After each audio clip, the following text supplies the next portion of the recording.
Synopsis: The Rise, Fall, and Rebirth of In-Circuit Emulation, Real-World Case Studies, Part 2 of 2. Key takeaways. Synopsis speed adapters significantly enhance the system validation by allowing real hardware interaction during emulation, which helps uncover critical design flow that a virtual environment may miss. High-fidelity in-circuit emulation (ICE) platforms can expose bugs related to low-level system behavior that escape detection in virtual platforms, as demonstrated by a case where a bug was identified pre-silicon. Adopting Synopsys speed adapters allows for accurate physical layer representation, enabling efficient pre-silicon testing and reducing the time needed for programming and training files from months to weeks. Recently, I had the opportunity to speak with Synopsys' distinguished expert in speed adapters and in-circuit emulation (ICE). Many who knows my professional background see me as an advocate for virtual trajectory-based emulation. Hence, I was genuinely surprised to discover the impressive result achieved by steady speed adapters critical to the validation of a system, their actual use environment. In this article, I share what I learned. While confidentiality prevents me from naming customers, all the examples come from leading semiconductor companies and major hyperscalers across the industry using GPU emulation or HAPS prototyping together with Synopsys speed adapters. As you read through this article, you can refer to the following diagram of a Synopsys speed adapter solution. Figure 1. Deployment diagram of Synopsys speed adapter solutions and system validation server (SVS). The case study 1. The value of combining fidelity and flexibility in system validation. The challenge. A major fabless semiconductor company adopted virtual platforms as well as hardware-assisted verification (HAV) platforms to accelerate early software development and design verification.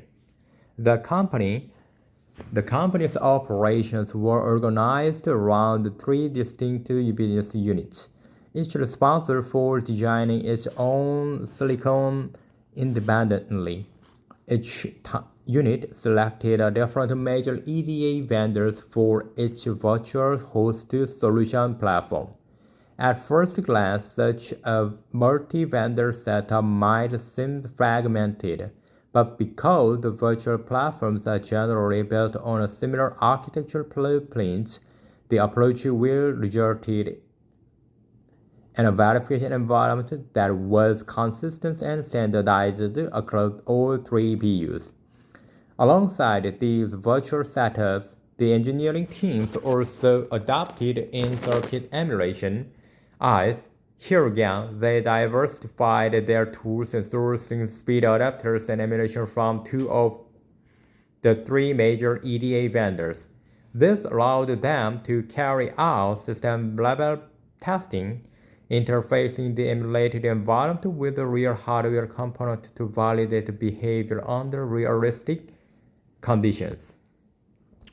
During a critical design milestone, Senior VP overseeing design verification mandated a cross-platform validation initiative, swap designs and tools across the BUs, validate the silicon from each BU worked on all vendors' platforms, uncover hidden inconsistency before tape-out. The mandate requires running each BU's design on 3 virtual host platforms and on both ICE setups to ensure environment independence. That's when the surprise hit. One design passed flawless on all 3 virtual host platforms. It passed on one of the ICE platforms, but it failed on the other ICE platform, halting system boot entirely.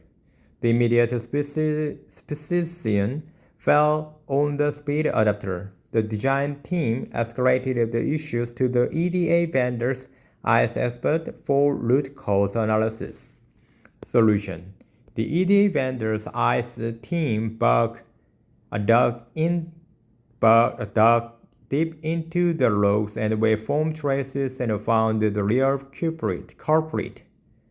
It wasn't the adapter. It was a bug in the DUT's RTL. This RTL flow had escaped all three virtual platforms because of a missing low-level system behavior modeling. Escaped on one of the ICE setup due to the lower fidelity implementation and surfaced only on a higher fidelity ICE platform, which accurately mirrored the real server behavior. In real-world server system, three critical hardware-software layers interact simultaneously. From the bottom up, the layers are 1. Motherboard chipset, including PCIe switches, bridging chips, and other supporting silicon.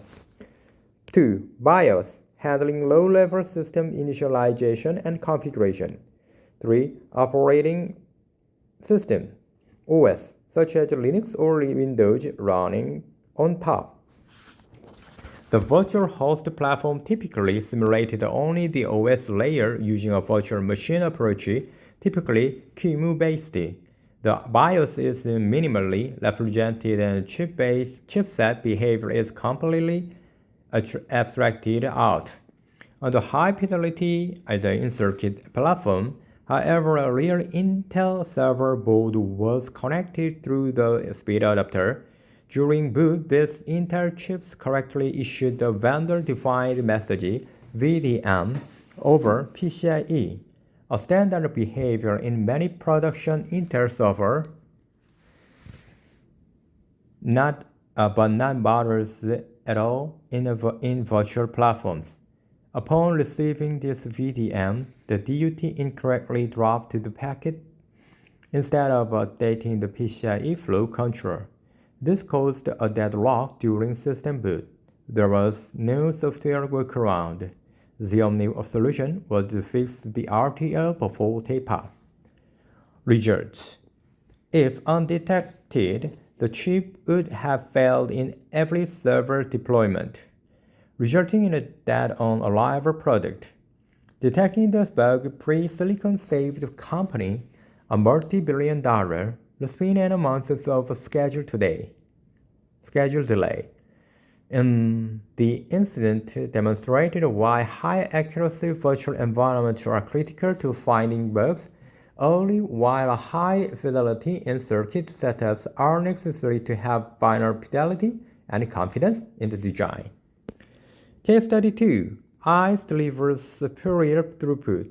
The challenge: when designing a preferred interactive product, engineering teams often rely on a virtual solution for early verification. While the virtual environment can model a protocol controller, they cannot accurately represent the PHY feature layer. With virtual models, the PHY is removed and replaced by a simplified fake model, allowing to write a software for basic register programming, but does not support linking training, equalization, or true electrical signaling. As a result, link training may appear to succeed because the model assumed compliance. Subtle issues like timing mismatches, equalization failures, and signal integrity problems remained hidden until later-most silicon testing. Real-world interoperability, especially with diverse third-party hardware and drivers, is not possible. A leading hyperscaler faced significant challenges because of the drawback. Early in their design cycles, they faced months-long delays just to program and train PHYs, pushing a crucial bug discovery into expensive post-silicon stages. The solution: to overcome these challenges, they adopted Synopsys speed adapters to bring PHY is into the emulation environment. With this approach, files are typically connected to the emulator through the speed adaptation. These boards support full programming, training, and link initialization just as they would on silicon. This integration effectively turned the emulation environment into a true in-circuit emulation platform, combining the speed and visibility of the pre-silicon emulation with the physical accuracy and interoperability of the real-world hardware. Examples of impact: PCI Gen 5 interface. In a virtual setup, a Gen 5 device's link training sequences seems successful. When tested via speed adapter and PHY, the customer uncovered critical timing mismatches and equalization features that would have escaped virtual verification. Catching these issues, pre-silicon avoided a potential costly silicon lisping and ensured full compliance with the Gen 5 specs. UFS story interface. UFS host controller passes past functional test in a virtual model.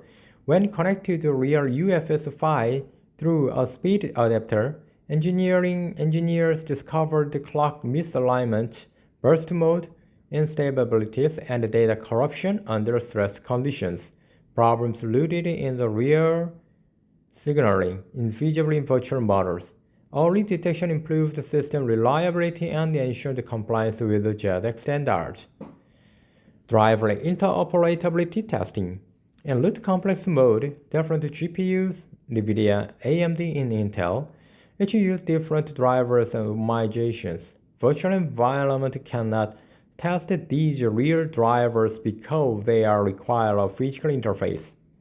Speed adapters allows the full driver stacks against real devices, exposing error and interoperability, but that virtual model could never catch. Result: previous 4 months to program to PHY plus up to 6 months to training it post-silicon were executed in pre-silicon in a couple of weeks.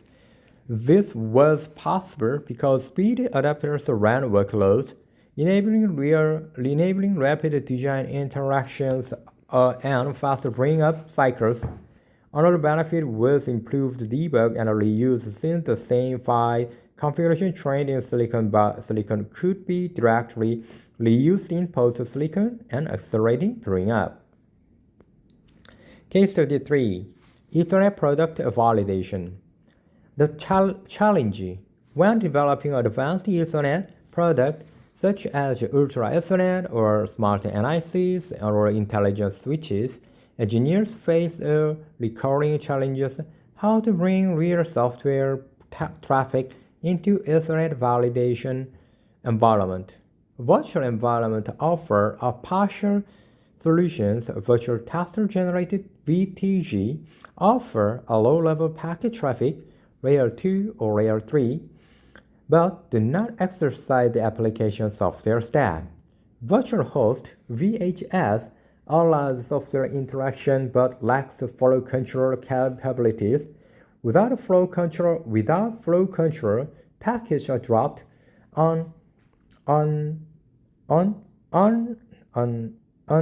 unacceptable limitation for validation environment where fidelity and determinism are critical. As a result, traditional virtual environments are either incomplete VTG or not fully reliable from a traffic control perspective VHS. This gap left design teams without a way to fully validate Ethernet product across all protocol layers, especially higher layers L4 and L7 that depend on real drivers, operating systems, and diagnostic software. Solution: Ethernet speed adapters provide a missing link by bridging virtual test environment with real software execution over Ethernet. Unlike VHS, speed adapters guarantee zero packet drops, delivering deterministic performance even under high traffic. Virtual tester, for example from Ixia or Spirent, remain useful for high-level, low-level, or layer 2 or 3 functional validation. Speed adapters enables execution of real drivers and Linux diagnostic tools that testers cannot emulate. Together, virtual testers and speed adapters form a complete solution spanning all Ethernet layers. For startup and budget-constrained customers, speed adapters complement more expensive virtual tester licenses. Speed adapters can provide equivalent package generation and analysis at lower cost. Also, free open-source test generators can be layered on top of the speed adapters to replicate tester functions at much lower cost. Result. In practice, this hybrid approach had enabled customers to validate real software stacks against hardware under development without packet loss, catch design bugs that only appear in higher protocol layers, issues that a purely virtual test environment cannot expose, so to scale affordably, combining the limited VTG licenses with speed adapters to achieve full test coverage. Case study 4. Real-world sensor interoperability with MIPI speed adapters. The challenge, display and test framework, DTF team of the major fabless enterprises faced in occurring a costly problem. They needed to validate their chip design against real MIPI-based image sensors and cameras. However, in a virtual emulation environment, this was impossible because virtual models can mimic protocol behavior but cannot replicate real sensor, electrical signaling, or timing. The vendor-specific cameras and sensors each have a unique initialization sequences and timing quirks, and a signal integrity characteristics that no generic virtual model can capture. When first silicon returned from the fab, it frequently failed to interface with intended cameras or sensors, leading to long bring-up effort or even full silicon and response. This limitation created a significant time-to-market bottleneck. By the time the behavior-compatible issues can be found, the design had already gone through the costly fabrication and delaying the product launches. So the solution: to eliminate this bottleneck, the company adopted MIPI speed adapters to enable eyes with real sensor hardware. Using this approach, the chip design learning inside the emulator could be directly connected to real vendor-specific MIPI cameras and image sensors.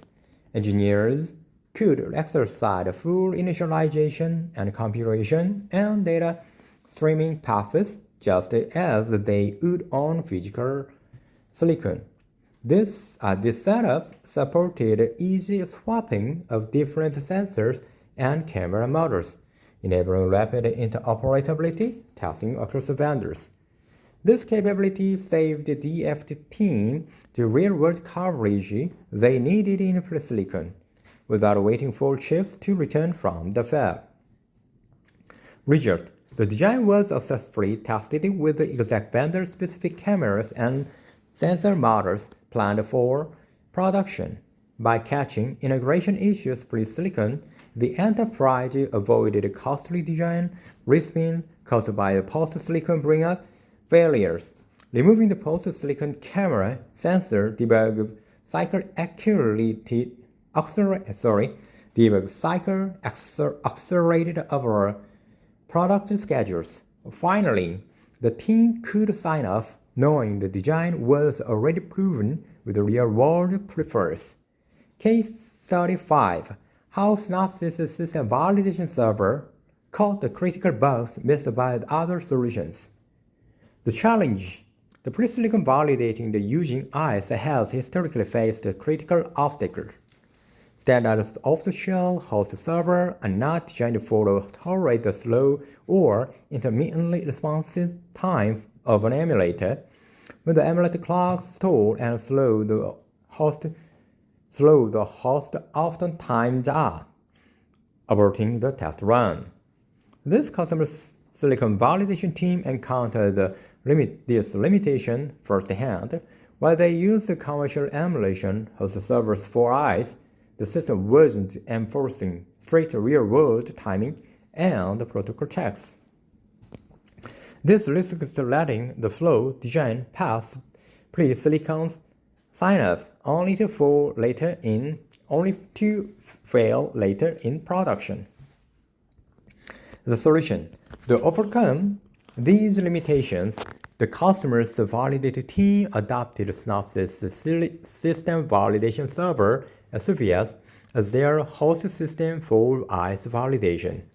SVS is a specialized, pre-validated host machine designed specifically to work with speed adapters and emulators.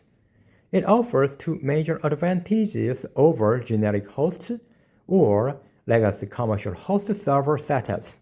The SVS ships with the custom BIOS engineers to tolerate the slow response times of emulators to eliminate timeouts that can otherwise terminate validator runs prematurely.